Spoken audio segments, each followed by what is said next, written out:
Hello, I'm Dean. You could call me Peach. Welcome to my channel. This is a little video about one of the vehicles I owned in the past. It's got a lot of pictures and some proper video in it as well. I hope you enjoy it, and stay tuned for more. So I got this old truck. You know, you try and find a good truck when you have the money. It's kind of hard. Anyways, I got this one. It's got tires on it. And some rust through along the box. Those big ass mirrors that I don't really like too much. And some terrible damage across the front. No bumper. Apron is kind of dinged up. Must be a champion under the hood though. Well, not really. It was just stock. But a tire stock motor is a place you know where to start from. And more damage along the front. Broken windshield. Interior kind of natty looking. And a bunch of wires hanging down and stuff. Terrible door cards.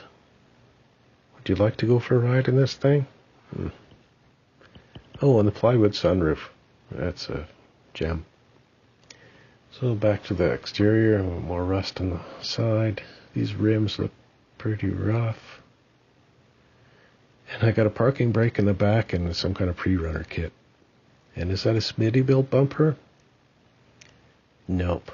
Definitely not a Smitty build. It should go away. Yeah, that's better. So, into the shop it goes. And start measuring up to bob it. 19.5 inches as far as you can go on a total long bed. And you cut the cap off at the seams for the taillight buckets. Cut across the truck. Then you make your other cuts. 19.5 inches up, measure both sides, cut down, and then stick a string down in there, run it across, and just trace that line. It should be parallel if you measured everything. And you cut that off, the truck looks a lot shorter. And still got all this heavy crap hanging out here. Like this bumper weighed a ton. And then I still got this big rectangular auxiliary fuel tank somebody put in out of plate steel. I had to take it off with a forklift. I'm glad I had one available. There's also kind of wires and fuel lines and stuff I had to plug up. And these are some of the tools you might need for the job. Anyways, get to stitching that back piece back on. Take your time. You got to stitch a little bit and move somewhere else and stitch. And this metal is thin and rusty and easy to burn through. But if you're patient, you'll get it. Spray a bit of galvanized primer. Push it outside. Oh, this bottom roll pan you have to pull back a little bit to get it around that cross member piece of the frame. And other than that, fits on there good. And looked all right. Cut off that front apron at a suitable point on the fenders there. Kind of a line there. And got a bunch of wires hanging out there. I'll fix that up. Push it into the other building. Start sanding. And applying Bondo. And plug up the mirror holes with some fiberglass and Bondo. Get up on top and put some sheet metal up on there. Use seam sealer and rivets to hold it because I wasn't going to weld on that tar. And I used bed liner to seal it forever. And underneath, I left that frame in there. You can see the tar on the roof. And keep sanding. And sand some more. And continue to sand. Wasn't trying to go for a show car finish, okay? Just get it presentable looking. And fix the worst of the stuff. I used Tremclad, Rust-Oleum, Satin Green. Bought fan tips for the spray cans because at that time they just came with a cone tip. The fan was easier to spray. Had a really sore finger by the end of the night. I thought it turned out looking pretty good. It's shiny because it's not dry. And then I got some headlight surrounds from two-wheel drive truck off the eBays. I just have to change the pigtail on it. Oh, and they have silver around them instead of black like 4x4s. And back into the buildings. The other buildings start on the interior. I don't know why people cut those huge holes in the door all the time, but whatever. Interior was kind of nasty looking, but painted up my shifters and put white on all the little knobs and stuff, and peeled out the carpet and seat, and look at all that wiring. Anyways, I got a couple floor mats from cargo vans. One had no backing on it, was just rubber, and that was just to go where my foot area is in the car on top of that old blue vinyl. And another mat from a cargo van that had thick insulation underneath the bottom. And I was cut on. There's my Scirocco. Oh, and there's Buddy showed up at work on the weekend, and we talked motorcycle for a while. And I went back and started putting the mats inside. And all the measuring paid off. It fit good. That sound deadening insulation stuff works great. You don't need a acoustic mat. I went ahead and cut door cards out of some press board and polished up those wheels. And I put caps on my ends of my frames and left holes big enough for some huge grade 8 bolts to go through. And turned schedule 40 square pipe on there and painted black. And good, real easy. And up front I got a push bar off of an Isuzu Trooper and tied it up with a bungee cord and some boxes to figure out where to set. And then I went to using cardboard aided design. Thank you, Project Binky. And mocked up my bumper. And what do you know? It turned out looking just like a piece of cardboard. Actually, there's 4 pieces of metal there. Not too thick plate, not too thin, nice and sturdy. Enough to mount everything I want like that. And boom, look at that modern picture thing.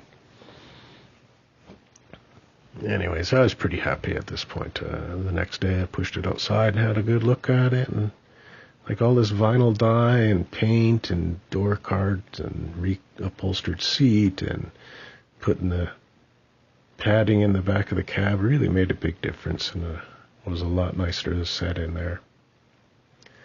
Painted that roof. Later on I covered this with fabric, but that frame, I kept banging my head on it and I had to take that off, and it was a pain in the butt. So then I ended up buying manuals on the eBay, and I had all these fuel problems, so I got a Weber. Problem was it was running rich at low and lean on high end.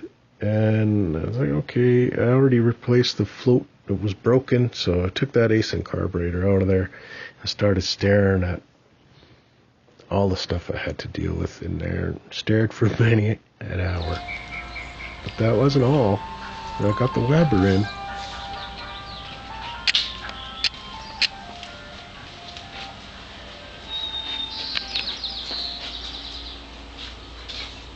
the fuel pump wasn't passing fuel at high speeds, so that was the lean problem.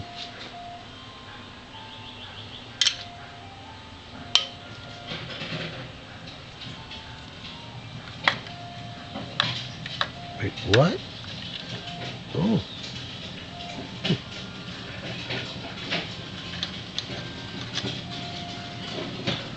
Oh, that fragile resin spacer. Don't tighten your thing too much. So there you have part 2.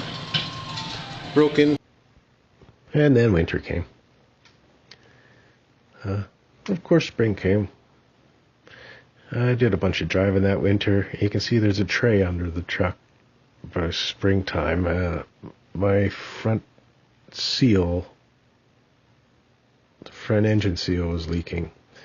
So, you can take off the harmonic balancer and put this speedy sleeve thing on it and then put another seal over that.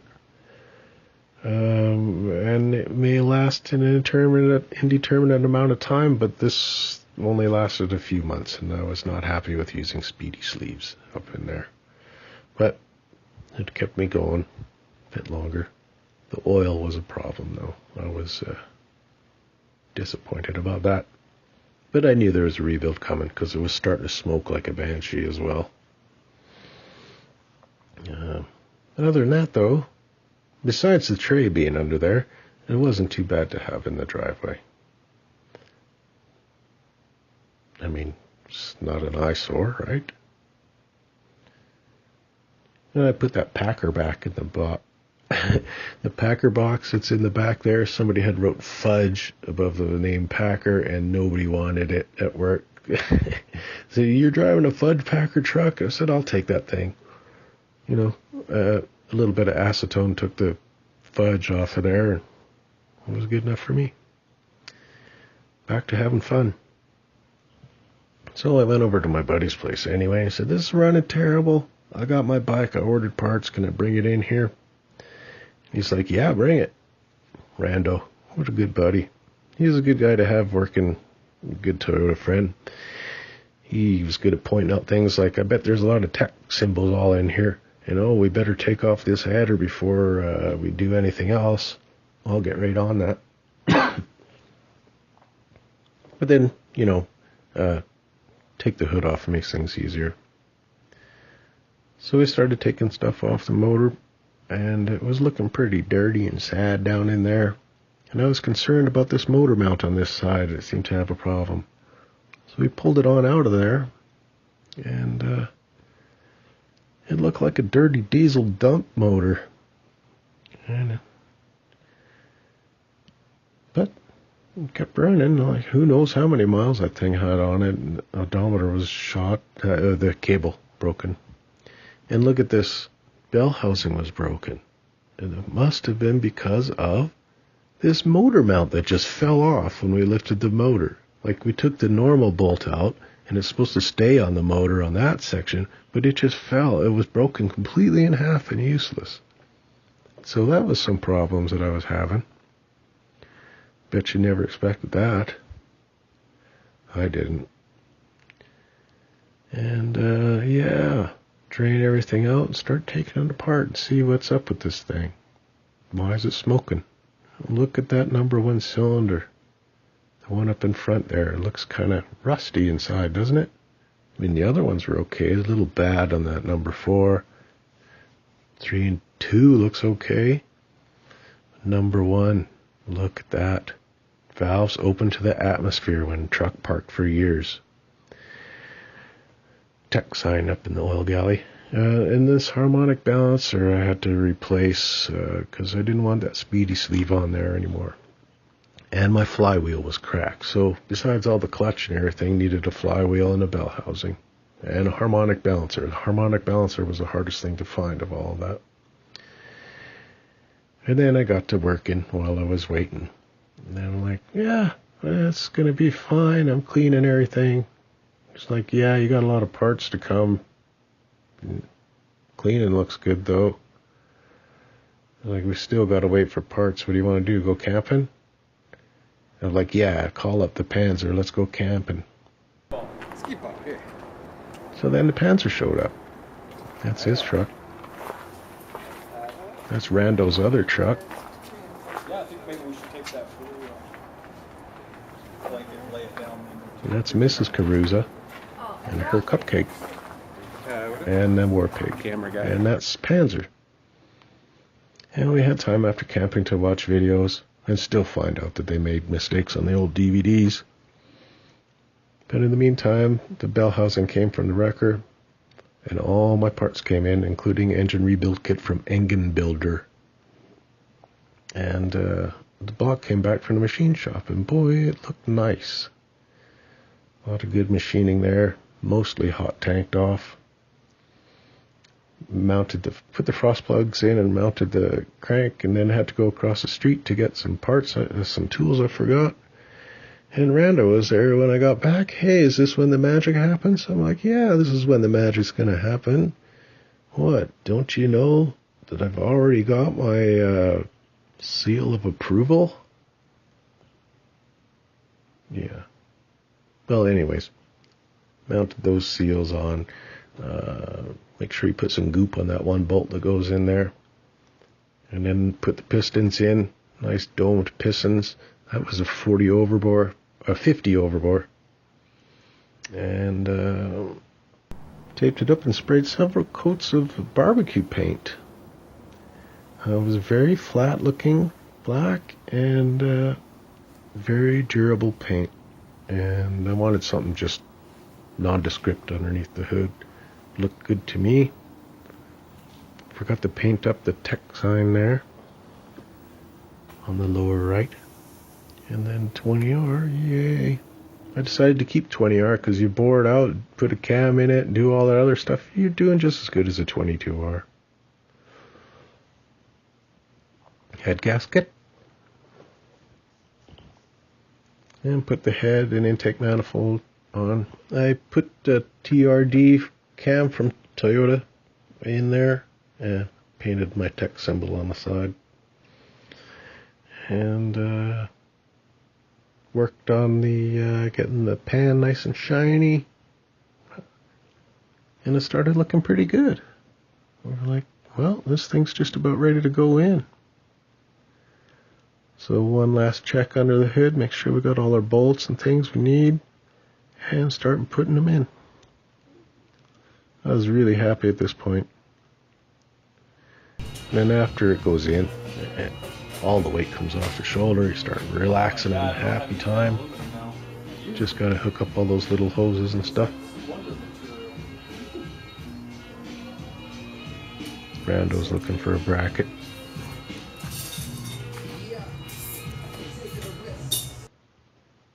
And he's like, yeah, it kind of was like magic. Seal of approval. Yeah, not very funny.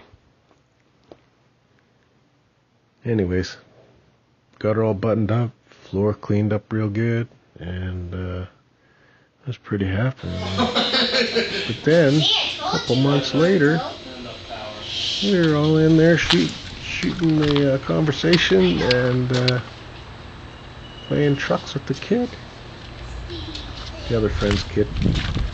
And I walked outside and looked at my truck, and I was like, I've been complaining about how I handled all wiggly on the road, and all the bushings were shot, and the front end was bad, and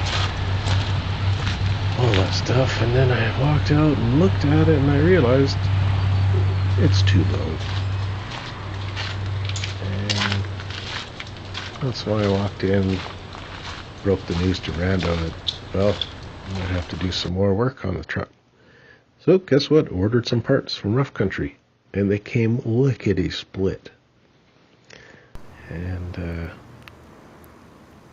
I also got this Hyperflex polyurethane body mount kit and all this other, the whole 9 yards from that body mount stuff. And the Rough Country lift system, I didn't want to have blocks. I wanted, like, a lift kit is like 2 front springs and 2 blocks for the rear, and I want springs all the way around because I prefer the way they work.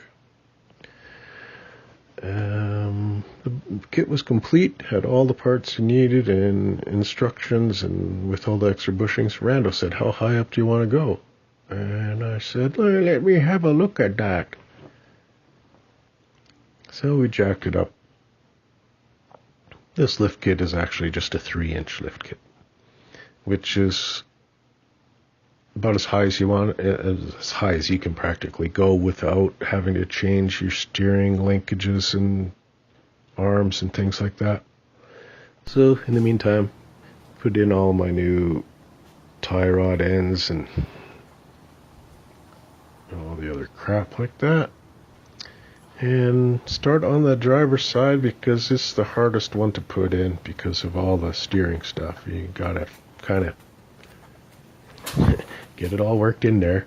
You've got your shims and everything, and get confused and walk around in circles, and then just get back to work again. This is when I realized I needed to buy new brake lines, right around this point here somewhere, because they look okay there, kind of stretched up. But look at that stretch on that brake line. Oh my god. Anyways, rubber brake lines are fine. If you can't afford stainless, just go get long rubber ones. In fact, Toyota ones can couple together. And then head out to the back and get the old parking brake assembly and all that stuff working good.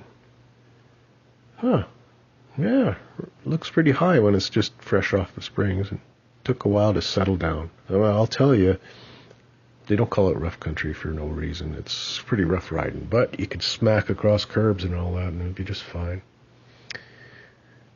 And it was looking good underneath. Then when I was driving one day and poof, steam everywhere. I was going to visit my friend at night and what had happened? Well, the water pump had happened. The one thing I didn't replace because the original Asen one looked like it was in such good condition and I really liked the big impeller that it had on it. So of course I had to put an Apple one in, which I should have replaced in the first place. But looking at it, you can see how small that impeller is on there. Compared to the Asen one, it kind of filled up that whole cavity. But it worked. It worked just fine. Never had overheating problems. And I thought, yeah, this is great. Let's go camping. Called up the Panzer again and got it. He got his truck going, and Rando was out front with the cupcake and Mr. Caruza. And the truck ran great. The engine was super duper, really nice and smooth, and plenty of power, and steered really good. And it's hard to zoom in with one hand with the camera and drive, but hey. And we went way up the mountains there. Pretty easy driving most of the way. Beautiful scenery. And it was nice to get dust on the truck. And I moved to a different place. Just me. Tiny little shack. It was long though. It went back there a ways. Decided to start working on the electrical stuff, which in my denial I tried to tell myself was just the ignition switch, which I rebuilt anyway because it needed it. But then I was like, there's got to be something more. I should dig in a little bit because I have been going dead, sometimes turning off, and then just out of the blue the truck would just shut off. I'd fiddle around under there and it would start going again, but I didn't know what I touched. And then I started taking stuff apart, and it turned into a nightmare of spaghetti. Like, I don't know how many people own a truck since 1980, but good Lord, everybody had to do a little something. I'm gonna wire in something in here. Yeah. So everything started coming out. I put it in the back of the truck, because there was no room left in the cab, and started pulling wires out. But that's just the beginning, because there is a spaghetti nightmare awaiting inside the truck.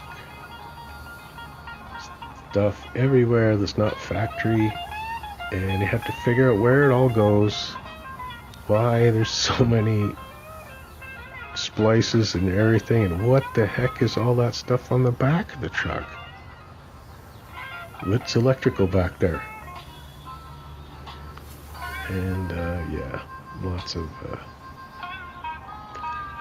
head scratching, lots of tracing wires, and lots of trying to figure out what do I need, what do I don't need.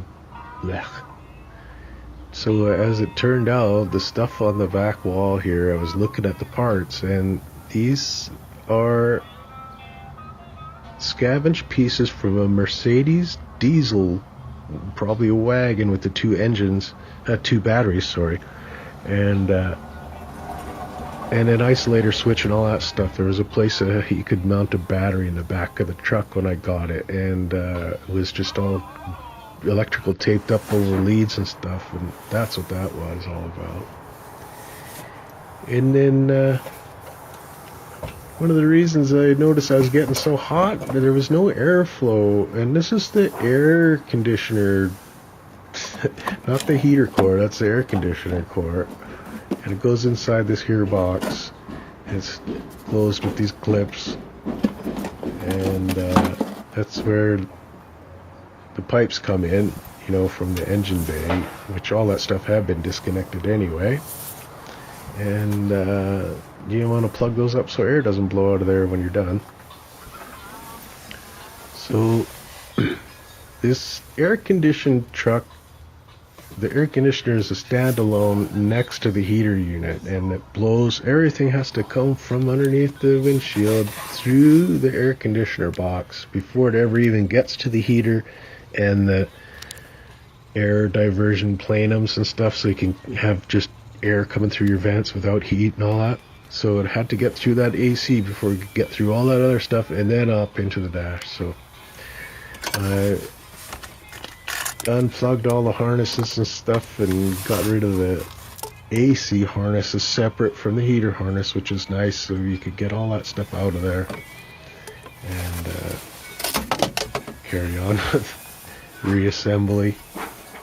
After all this spaghetti gets done, I ended up taking out 2 full paper shopping bags of wire and just taking it to the salvage for cheap wire salvage. Also got myself a nice fuse block diagram and put myself in a new speedometer cable, which it was easy. And then it was great. It ran great. It was charging fine, no problems whatever. Took a road trip from Bellingham down to like Tacoma. There's the Space Needle in Seattle. And I found a car, could pull it out, it was locked up, it was working great. And then visited Rando, and it was like, it's been getting colder lately. Winter's coming, isn't it? This is in Bellingham, Washington at sea level. Winter is often just rain, cold and rain. But, it seemed kind of chilly. And looking up in the sky, I was like, I think winter is coming. And sure enough, it was. For a whole week, maybe 2. Yippee, winter's fun. Go drive in the snow. Yippee, yippee, woohoo, lots of fun. Oops. Yeah, I slid off-road and smacked into a tree sideways and had a mess of a time getting out of there. Look at that, there's some moss in there. Randall's wife was like, it's not going to be here for another month again, is it? Oh, no, of course not. Just had to take the fender off and straighten up these metal bits near the headlight there and start pecking away at the fender. It was too cold for Bondo, so I just wanted to hammer everything out and sand it a little bit smooth. Too cold, so we put the heaters up there and almost got the temperature up to 60 degrees. Good enough to spray paint. Yeah, so put the trim clad primer down and whatnot and spray paint on there. Looks straight enough for me. I'm pretty happy with how it turned out with no Bondo, depending on which angle you're at. The signal light lens was busted, so I put some vinyl first aid decals on there, and that worked out fun. And there was still time to play in the snow. The spring eventually did come, and we all decided to go camping once again on like a supermoon weekend. One of the first times I remember them hyping up supermoon weekend and all that. So we decided, well, let's go look at the moon, have some talk around the campfire, get our trucks out. We had a bunch of fun. Of course, the road's not that rough where we were going. First time out in the spring, didn't know what the conditions would be like further up. You can find the rough roads, you can go on different trails, but this was simple enough. And there's my setup, the lap of luxury there with the cot and everything inside my dome tent. Yep. There goes the Panzer. And there's the Rando. Oh, the pie got demolished. Poor pie.